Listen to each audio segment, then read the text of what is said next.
All right, we are at the end of our week on Make Way for the New. And you know what? It's not just about make way for the new year, but it's about make way for the new season that God wants to bring in your life. So today we're going to talk about the last piece, which is start again. It doesn't do any good for you to let go or shift your gaze, change your perspective, or reposition yourself if you're not willing to start again. And there's a quote that says, a sunrise is God's way of saying, let's start again. I think that's so beautiful. It's so similar to life. Because sometimes in a very dark season, sometimes it's the midnight hour, sometimes you're alone in a room and you're just crying and nobody even knows about your deep heartache. But then what? The sun starts to come up, you hear a bird sing, and everything starts to feel possible again. Hope comes in your heart. You know, C.S. Lewis has a quote that says, you can't go back and change the beginning, but you can start where you are and change the ending. That's beautiful. It's never too late to change where you are and where you're going to end. We can't go back and change what we've already done. We can't. But we can stop and change what we're doing now and have a totally different ending. Isaiah 43, 18 and 19 says just that same thing. And it's a beautiful passage. It's one of my favorites. And Jesus is saying to us, forget about the old. Okay? All of the old. Leave it behind. Don't remember the former things. Don't hold on to those. Let it go. Don't carry that into this new season.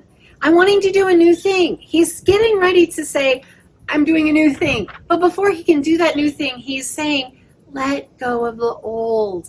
You're trying to drag that old, dead, broken thing into this new season that I have for you. It's going to ruin it.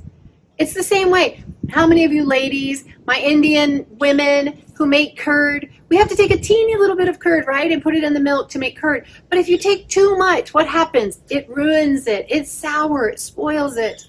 And God doesn't want us to take that old, ruined, broken, spoiled thing and carry it into the new. That beautiful promise that he has for us. Okay, let's go on. Let's get back.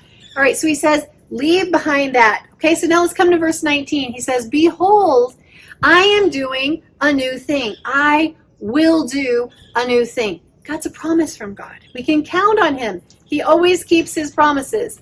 And right after that, he says, now it springs forth. In other words, it's starting.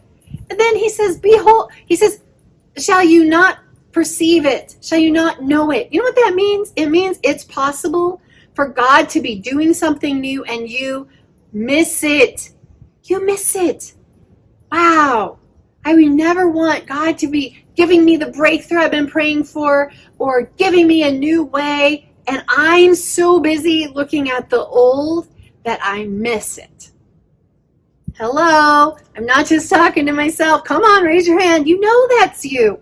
God doesn't want us to miss it. So even in the middle of this verse where he's saying through the prophet Isaiah that he's about to do a new thing, he says, shall you not perceive it? Would you miss it? Are you going to miss his new thing? All right, let's keep going.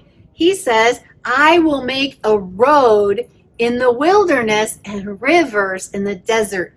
All right, wilderness and desert. Most of us don't live in either of those two places, but sometimes our life can feel wild, crazy, and full of chaos. And God says, I will make a road, a pathway, a way to get through that. I will make a way for you. What are we talking about? Make room for the new. God says, I will make that way for you in the middle of your wild.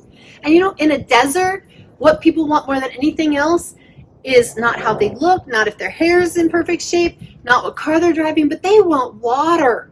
And God says, I'm not just going to give you a little cup of water that'll sustain you for a day, but he says, I will give you rivers in the desert. So that says to me, my God is a God of more than enough. He is that God who does exceedingly, abundantly, above all.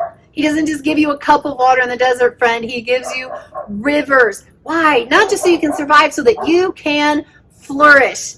So going the second mile this year, as you go into the new season and you're making way for the new, to make way, you have to push past some of this old. Let it go. Shift your gaze. Change your perspective. reposition yourself next to Jesus, and start again. And friend, I am so excited about that new thing that God is going to do in your life this year.